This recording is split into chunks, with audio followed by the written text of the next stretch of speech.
and welcome back to Come Geek Some. If you are new to the channel, please like and subscribe for all future content. Oh, ladies and gentlemen, are you going to love this story? It's all about our favourite person on Twitter, LJ Montello, and some of the things that she keeps coming out with, it makes you just roll your eyes way too much, and some of the other things that she comes out with, you just look at it and you're just like, yeah, that never happened.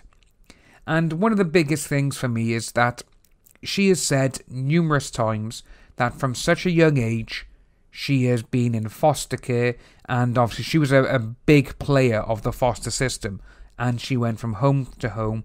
I think she said something like it was like 20 or 30 homes in the space of a couple of years. That is a hell of a lot. Seeing that there's only 52 weeks in a year, was that weekly you were going to new homes?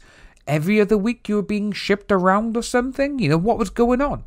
And I only do mention the foster system because of one of the lines in the following tweets, and it's quite a doozy. So it's coming from my main man Jeff. Out of all the exceptionalism from KV, Manjor takes the cake. She makes up stuff for no reason. The niece art story, if you remember that, it was actually a brilliant piece of art, and everyone was like, I've seen that somewhere before. And reverse Google, and Bob's your uncle, and we had it. It was done a couple of years ago, and it was actually by a proper artist, not her 8 or 9 year old niece, which she claimed drew it and everything else, and she drew it on paint, and everyone was like, yeah, you can't draw that on paint, even if you wanted to, you can't do it.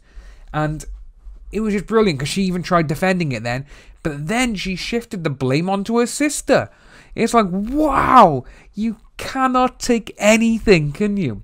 So we're going to carry on. Her age, the numerous debunked statements, her dad pointed loaded guns at her, she says. And with that, we're like, thought you said you didn't really know your dad because you were in the foster system for so long. That's the one that scratched my head. Going back to the numerous debunked statements, mostly about when she said she was working in conventions and she was management and all this kind of thing, but then every single convention she's named that she worked out, her name is not on any of the lists for staff or anything. And these lists, they have to be, even if they're working out of the country, but they're still working for that con, their name has to be there. But hers wasn't. But again, she made up some stupid excuse like, oh no, I was there, but I was doing this instead. Like, right, okay, whatever. She was neglected, unloved, yet somehow played every video game of the 80s.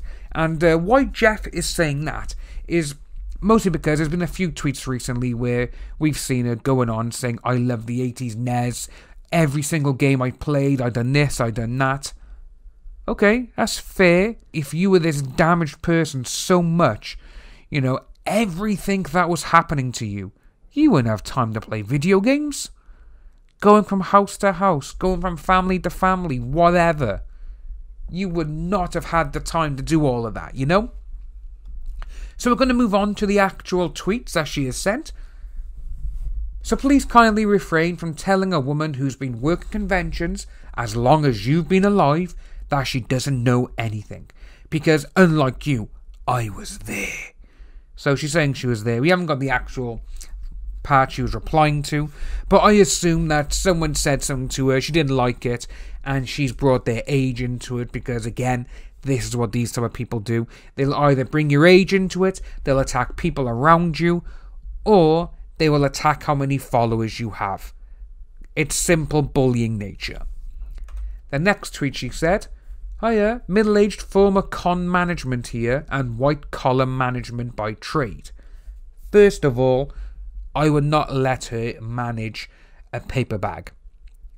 Mostly because the way she acts on Twitter and in some of the live videos we've seen of her, the way she talks to people, if that's her managing skills, then she's failed at life. Literally. They would not hire anyone like her, the way she speaks to people, to be in management. I really can't see that happening. Anyway, she carries on. A small tug of the hair is sufficient to classify as this. It's literally an example in trainings on it. Also, he did more than tug hair and make jellybean jokes. He grabbed me. There we have it, ladies and gentlemen.